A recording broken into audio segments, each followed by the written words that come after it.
great to see all of your lovely faces. My name is Nellis. I've spoken here a few times, and I'm grateful to be speaking again this morning, so thank you for having me.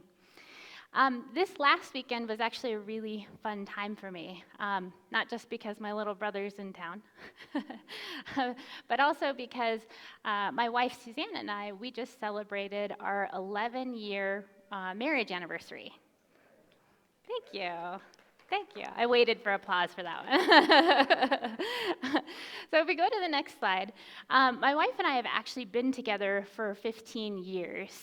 In fact, down here in the bottom right, this is a picture of us when we were young and sprightly and cute and adorable and all of those things. And when she proposed to me back around that time, and we waited around for a very long time, hoping that same-sex marriage would become legal. Unfortunately, it did not on the timeline that we were wanting anyway. And we were living in Minnesota, so we actually ran up to Minnesota and we eloped in Minnesota. And because we had to, because it wasn't legal here. And when we did that, it was a super small ceremony. We had no money. It was kind of a last-minute thing. And we ran up to Canada, and in Canada, we got married in a hotel room, where it was just the two of us, and we paid two strangers to be our witnesses to sign our marriage certificate. In true Midwest style, we came back and we told the people that we were working with and our friends, and we got 3 gifts when we got married at that time. One of which was a 50-pound box of Yukon potatoes. It was a perfect Midwestern gift. But don't feel too bad for us, because in 2015, we actually, on our 10-year anniversary of being together, we had the big wedding that we always wanted. And that's a photo of us in the top right corner of us getting married at that time with the big wedding. And through our 15 years together, we've weathered a lot of storms. For anyone who's been in a relationship, you know that you go through storms and that your relationship is tested and tried. For me, I think back to 2006, for the 2 weeks that Suzanne tried to be a vegetarian. We've weathered lots of storms. One of the storms that we've weathered is just coming out, right? Coming out of the closet, discovering for myself that I'm gay, and coming out and sharing that with the world, and losing friends along the way, and how difficult that was. But we survived. Going through law school, surviving law school, and bar exams. Oh my goodness, surviving that together. And then fighting for our right to get married. That was something else that we had to fight for. In the bottom left corner, you can see a photo of us holding up a sign that says, "Finally recognized." This was the day that the New Mexico Supreme Court said that they would recognize same-sex marriage. And it was a big deal for us, really big deal for us. And then other storms, like Suzanne, my wife, being diagnosed with lupus, which has a pretty brutal history in her family. In fact, she actually went through heart failure in 2016. That was just absolutely terrifying, getting through that. And then, trying to get pregnant as a same-sex couple, and all of the struggles and the emotional roller coaster that is that. We've been through a lot together. I think about, there was one time we were driving down the road together, and we were on a motorcycle. We're those lesbians. We're driving down the road together, and my wife is sitting in front of me, and I'm holding on to the back of her, and we're having this conversation, and you can't really hear each other. We got our helmets on. We're yelling back and forth, and I'm talking about, because I talk.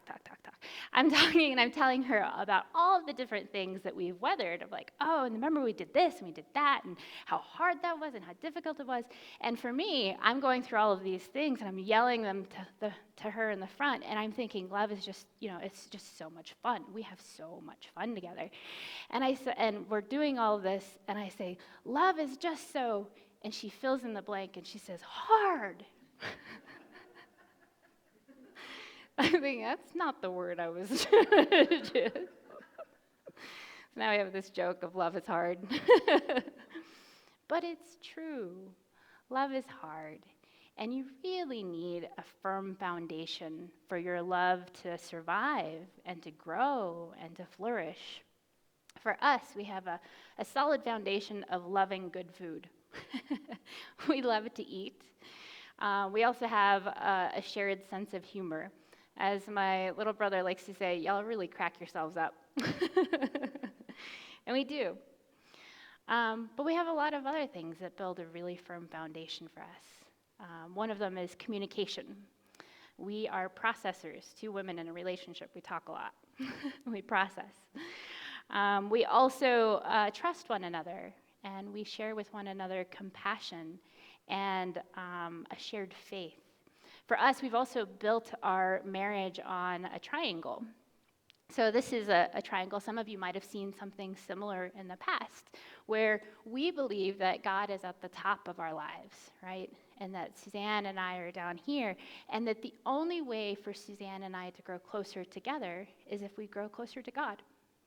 And that the farther we grow away from God, the farther Suzanne and I are going to get from one another. So for us, one of our foundations is making sure that we're constantly growing together towards God.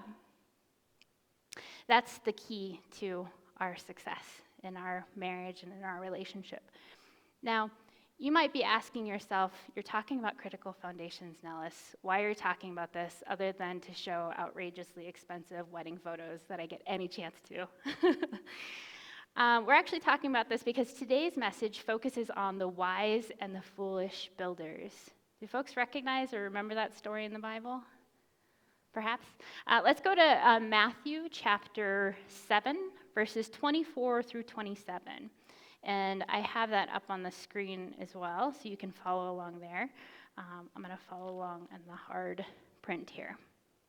So, therefore, everyone who hears these words of mine and puts them into practice is like a wise man who built his house on the rock. The rain came down, the streams rose, and the winds blew and beat against that house. Yet it did not fall, because it had its foundation on the rock. But everyone who hears these words of mine and does not put them into practice is like a foolish man who built his house on the sand. The rain came down, the streams rose, and the winds blew and beat against that house, and it fell with a great crash. So this message comes to us from something that's called Sermon on the Mount. It's actually considered kind of like the New Testament's version of the Ten Commandments that are found in the Old Testament. And the Sermon on the Mount is really a set of principles and teachings that are meant to teach us how to flourish in this life. At the time, this was really quite remarkable because Jesus is sharing these teachings, and he's sharing them in a way that says, this is how you can live well. This is how you can flourish in life. Because at the time, a lot of the teachings were very legalistic. They were grounded in religious legalism. But Jesus contrasts all of that, and he says, this is the way that you've been taught to govern your behavior, but I am saying that this is the way that God intended for us to live. We're in this series right now called It's Better Up Here. The Sermon on the Mount is meant to do just that. This is the good life. This is how you can flourish. This is how it's better up here. Now, this Sermon on the Mount, is not like any other that you'll find in the Bible. Jesus was only 30 years old at this time. So he's, depending on how old you are, he's pretty young, I think. He's 30 years old, and by this point, Jesus had been drawn out to the desert for 40 days, and he was tempted by Satan. He had done that, and then he had gone out and he had found his disciples, many of which were fishermen, which meant that he was walking out and he was finding fishermen and asking them to follow him. And crowds were beginning to follow Jesus. They heard of the miracles that he was performing, and they were seeking him out to find healing. And so Jesus, he goes out and he sits down and he begins to teach his disciples here on this sermon. And all of these crowds begin to gather. They come together, and the place where the Sermon on the Mount is known to have taken place, it's this big mountain that kind of slopes down into the Sea of Galilee. And Jesus sits down, and the crowds begin to form. And in the area, the region of Galilee, it's actually one of the largest populations in Israel at the time. So chances are that the crowds that were gathering were actually quite significant. Now, you might be asking yourself, wait, Galilee, Jesus is from Nazareth, right? Like, why isn't Jesus giving this message in Nazareth? Well, Jesus spent most of his ministry in Galilee. And he does this intentionally because he was rejected in Nazareth. They didn't actually like him there. Imagine that you're Jesus' neighbor. Or imagine that you're his classmate. And you've grown up next to Jesus all your life. And then all of a sudden he starts talking about how he's the Son of God. And you're like, what? You live right next door. You're the Son of God? So he was rejected in Nazareth. In fact, the people of Nazareth actually tried to kill Jesus at one time. So Jesus instead spends much of his time in the region of Galilee, doing his ministry there. So he's surrounded by the masses on this mountain, and he begins to preach. And he begins to preach, and he shares all of these lessons, and these are the lessons that make up the Sermon on the Mount. It's the longest recorded sermon in the Bible that Jesus gives, and it's found in Matthew chapter 5 through chapter 7. So if you ever read those sections, that's all called Sermon on the Mount. And it contains some of the most critical messages of the Bible. Many of the messages that you've probably heard and that you're familiar with. Messages like salt and light, right? If salt loses its saltiness, how could it be made salty again? Loving your enemies, that's a tough one. The Lord's Prayer, people speak the Lord's Prayer all the time. It can be found in Sermon on the Mount. Treasures in heaven. I used to have this old car. It was a really beat up car. And on the back of the car, I had a bumper sticker that said, you had the same bumper sticker? Don't worry, my treasure is in heaven. Ask and you'll find. Knock at the door will be open for you. So the Sermon on the Mount has all of these critical messages.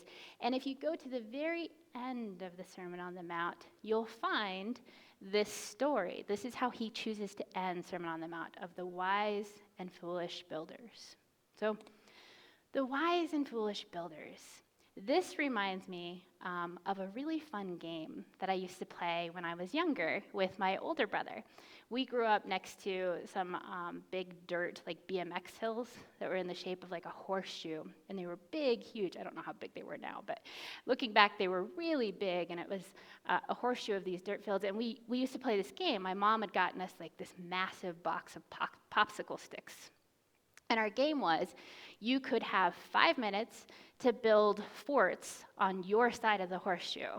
And so you would build those forts, and then at the end of the 5 minutes, we would take dirt clots, and we would throw them at the other person's forts. And whoever had the last fort standing, they were the winner of the game. So me, right, as a little girl, I would run around, and I would start building forts, and my forts would look like this.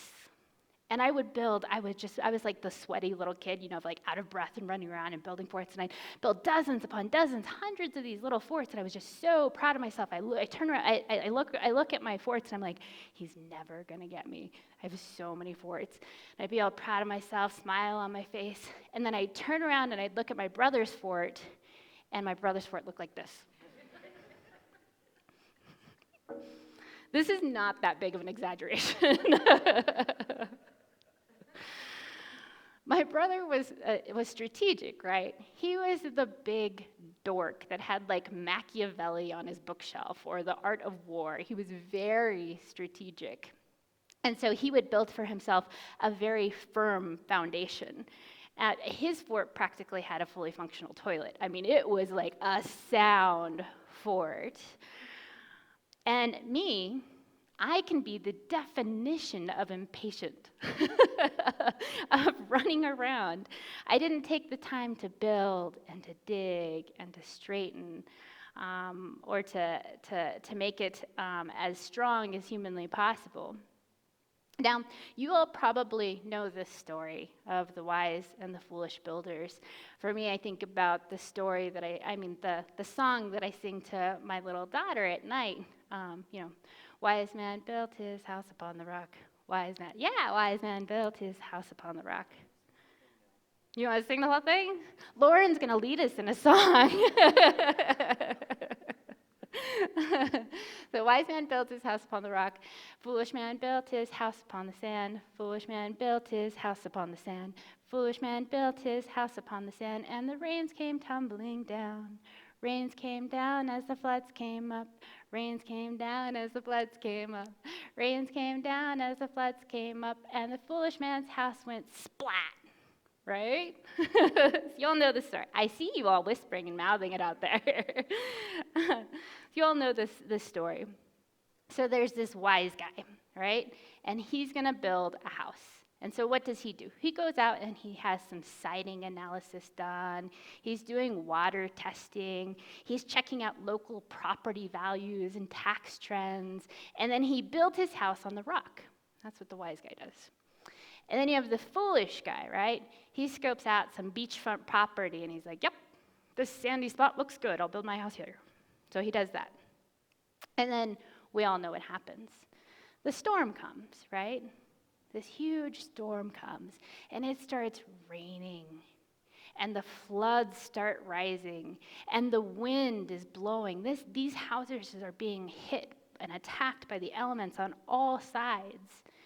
And what happens to their houses? The wise man's house, like my brother's fort, it stands the test of time. And the foolish man's house, like my million forts that I would build, it goes splat, right? It just falls.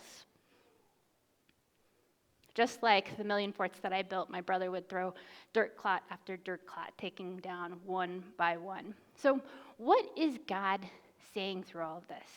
He has this Sermon on the Mount with all of these beautiful messages and beautiful teachings, and at the very end of the Sermon on the Mount, he ends with this story of the wise and the foolish builders. God's saying, this is my foundation. Build on it. These messages that I'm giving to you today, these are critical messages. Build your life on them. Just as Suzanne and I, we build our life and our marriage on communication and trust and compassion.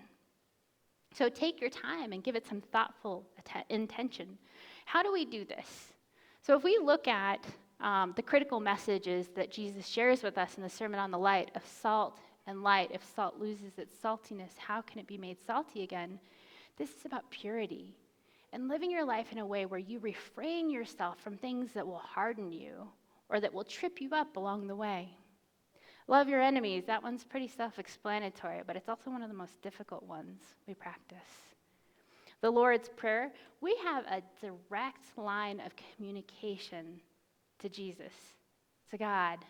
There's no roaming charges, no data charges. We can talk to Jesus whenever we want, and we have that opportunity daily. Treasures in heaven, this one's all about good works. For me, I think about the many times in Scripture that Jesus tells us, hey, take care of widows, take care of orphans, take care of the poor and the strangers in your land. Take care of these people. And then last but not least, this ask and knock. Seek and you shall find, knock and the door will be open. That's talking about continuously learning and seeking God in everything that we do so that we can live a life for Him. Now, I'm going to be the first to say it. I falter. I sin. I have my own struggles. I don't always pray before making big decisions. I wasn't volunteering at an orphanage yesterday. I struggle, right? I cause my own fights on Facebook. I do all of those things. But you know what? That's okay, because I know that God can still work through me. He does. I think about Peter, who was an apostle, and he was kind of like the disciple of the disciples. He was like the leader of all of the disciples. And he's sitting on this mountainside with Jesus, sitting there looking over the Sea of Galilee, listening to Jesus preach at the Sermon on the Mount. Can you imagine sitting at the feet of Jesus? And I mean, the physical Jesus. We always talk metaphorically about sitting at the feet of Jesus. Can you imagine hearing him speak and saying all of these things? You'd think, man, that would stick with you. That would change your life, right? Turn your life upside down. So he's sitting there, and he's hearing Jesus talk about building your life on a firm foundation. Now, just a few years later, after Jesus gives this sermon, Peter finds himself back at the Sea of Galilee in the same spot, but the circumstances are very different. You see, there was a time that Jesus was out with the disciples, and he was preaching and he was doing miracles, and it was starting to get late. And Jesus says, "You know what, disciples? We have to get to the other side of the lake. You all go on ahead, and I'll catch up." And the disciples say, "Okay." And so they take off, and they begin to go to the other side of the lake. And Jesus starts to pray, and he kind of gets caught up, and he starts to pray. And if you look up here, what the disciples probably didn't expect was that there was going to be, I think we might be missing a slide. What he probably didn't expect is that that Jesus was going to join them by walking on the water. You all know this story, right? Of Jesus walking on the water. I'm going to read from this. It's in Matthew chapter 14, verses 28 through 31. So here it is. Jesus goes to join them. And Peter speaking, he says, "Lord, if it's you," Peter replied, "tell me to come to you on the water." "Come," he said. Then Peter got down out of the boat, walked on the water, and came toward Jesus. But when he saw the wind, he was afraid, and beginning to sink, cried out, "Lord, save me." Immediately, Jesus reached out his hand and he caught him. "You of little faith," he said, "why did you doubt?" Now, Peter was a fisherman. He was a fisherman. That was his trade. So he spent his entire life out on the water. He had seen the Sea of Galilee in some of its most turbulent times. He knew what the water was like. He was also a strong-spirited disciple. He wasn't weak and fearful. In fact, later on in the Garden of Gethsemane, when the soldiers come to take Jesus to be tried by Pontius Pilate, Peter's the guy who, he grabs his sword out, and he chops off an ear of one of the soldiers, saying, "You're not going to take Jesus." So he's a strong-spirited guy, and he takes a look, and he sees this. This is a photo of the Sea of Galilee. You can see it's big, right? It's torrential. The water can get huge and big, and it was sufficient to scare even the most talented of sailors. I had the opportunity to go to the Sea of Galilee a few years ago, and I remember we were planning to do a devotional there on the beaches of the Sea of Galilee, and when we got there, there was this huge storm, and we could barely see the water, and I was so disappointed, but it just showed for me how bad a storm can get there on the Sea of Galilee.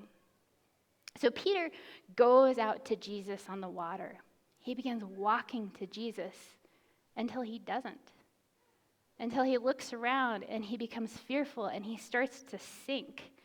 And still, Jesus works through Peter, right? He doesn't say, "That's it, you're unteachable, I can't use you. This isn't going to work. You sat at my feet, I spoke to you, and here you are doubting." No. Peter is one of the people that Jesus loved most. In Matthew chapter 16, verse 18, it's written, "You are Peter, and on this rock I will build my church." Jesus is talking to Peter there. He says, "It's on you, Peter, that I'm going to build my church." This same Peter who began to sink in the water. You see, God works through imperfect people. Because he has to. Because we're all imperfect. In this Sermon on the Mount, God is not asking us to be perfect. He knows that we're going to fail over and over and over again. He instead asks us to build our homes on a firm foundation. And because we are imperfect, he knows that we're going to have doors that don't close all the way.